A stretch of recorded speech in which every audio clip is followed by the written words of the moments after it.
बिस्मिल्लाहिर्रहमानिर्रहीम। अस्सलाम वालेकुम नाज़रीन। मोअज़्ज़िज़ नाज़रीन, आज की इस वीडियो में हम एक ऐसे मौजू पर बात करने वाले हैं जो कुरान पाक और तारीख़ दोनों में निहायत वज़ाहत के साथ ज़िक्र हुआ है। ये मौजू है मन व सलवा का। शायद आपने इसका नाम पहले सुना हो, लेकिन सवाल ये है कि असल में मन व सलवा था क्या? किस कौम को ये नेमत दी गई? इस कौम ने इस पर शुक्र अदा किया या नाशुक्री? और आज हम इस वाक़ये से क्या सबक हासिल कर सकते हैं, यही सब कुछ हम तफसील के साथ इस वीडियो में जानने वाले हैं। सबसे पहले हम बनी इसराइल की कहानी समझते हैं। बनी इसराइल दरअसल हज़रत याकूब अलैहिस्सलाम की औलाद थी। इनकी तारीख़ उतार चढ़ाव से भरी हुई है। कभी ये अल्लाह की तरफ से बड़ी बड़ी नेमतें हासिल करते और कभी नाशुक्री नाफरमानी की वजह से इन पर अज़ाब नाजिल हो जाता। हज़रत मूसा अलैहिस्सलाम के दौर में बनी इसराइल को मिस्र की ग़ुलामी से आज़ादी मिली। ये वही कौम थी जो फ़िरौन के जुल्म व सितम से तंग आ चुकी थी। अल्लाह ताला ने हज़रत मूसा अलैहिस्सलाम की रहनुमाई में इनको निजात दी, लेकिन आज़ादी के बाद इनके इम्तिहान शुरू हो गए। जब बनी इसराइल मिस्र से निकले तो वो सीनाई के रेगिस्तान में भटकने लगे।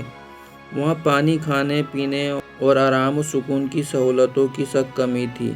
इस मुश्किल वक्त में अल्लाह ताला ने इन पर अपनी रहमत नाजिल फरमाई और इन्हें ऐसे निज़ाम अता किए जो इंसानी अकल से बालातर थे। इन्हीं दिनों अल्लाह ताला ने इनको एक ऐसी खुराक अता की जो आसमान से उतरती थी। ये थी मनो सलवा। अब सवाल ये है कि मनो सलवा असल में क्या था? कुरान और तफसीर में ज़िक्र है कि ये एक मीठी सी खुराक थी। कुछ मुफस्सिरीन के मुताबिक ये शहद की तरह एक मीठा माया था जो सुबह के वक्त दरख्तों और फूलों पर गिरता था। बाज़ लोग इसे दूध या मिठाई भरी रोटी की मानिंद बताते हैं। ये अल्लाह ताला की तरफ से एक मौजज़ा था जो बनी इसराइल को आसमान से मिलता था। सलवा एक किस्म का परिंदा था जो बटेर की मानिंद था। ये परिंदे अल्लाह के हुक्म से इनके डेढ़े के करीब उतरते और बनी इसराइल इन्हें आसानी से पकड़कर गोश्त के तौर पर इस्तेमाल करते। यानी अल्लाह ने बनी इसराइल को दोनों किस्म की खुराक दी, मीठी भी और गोश्त भी। अल्लाह ताला कुरान मजीद में फरमाता है, हमने तुम पर बादलों का साया किया और हमने तुम पर मनो सलवा नाजिल किया। खाओ इन पाकीज़ा चीज़ों में से जो हमने तुम्हें रिज़्क़ अता किए हैं। इससे साबित होता है कि यह अल्लाह की तरफ से एक ख़ास रिज़्क़ था जो आसमान से नाजिल होता था। जब अल्लाह ने बनी इसराइल को मनो सलवा जैसी अजीम नेमत से नवाजा तो इन्हें चाहिए था कि शुक्र अदा करते, लेकिन इनका रवैया उल्टा था। वो बार बार नाशुक्री करते और हज़रत मूसा अलैहिस्सलाम से कहते, ए मूसा, हम एक ही तरह का खाना बार बार क्यों खाएं?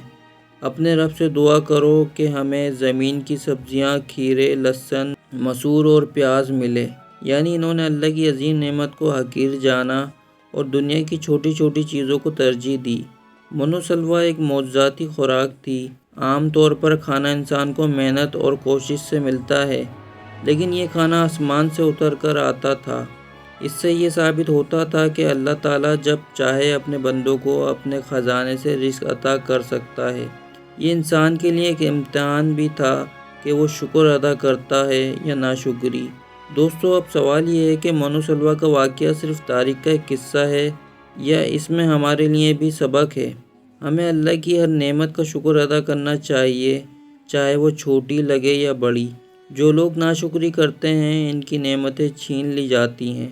रिज़्क़ अल्लाह के हाथ में है, वो चाहे तो आसमान से भी खिला सकता है।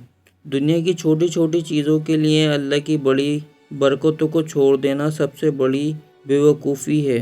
आज हम भी अक्सर वही रवैया अपनाते हैं जो बनी इसराइल ने अपनाया था। अल्लाह ने हमें ईमान, इस्लाम, सेहत, घर, रोज़ी और इतनी बरकतें दी हैं, लेकिन हम हमेशा शिकायत करते रहते हैं। आज के मुसलमान अगर शुक्रगुज़ार हो जाएं तो अल्लाह इन पर अपने ख़जानों के दरवाज़े खोल दे।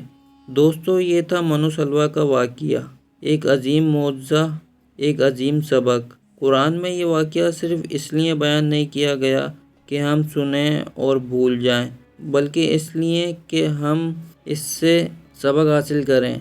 अल्लाह ताला हमें शुक्रगुज़ार बंदों में शामिल करे। आमीन।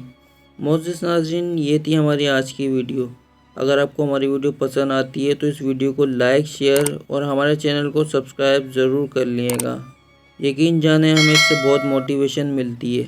ملتے ہیں آپ سے اگلی ویڈیو میں، تب تک کے لیے اپنا بہت خیال رکھیے گا۔ اللہ حافظ۔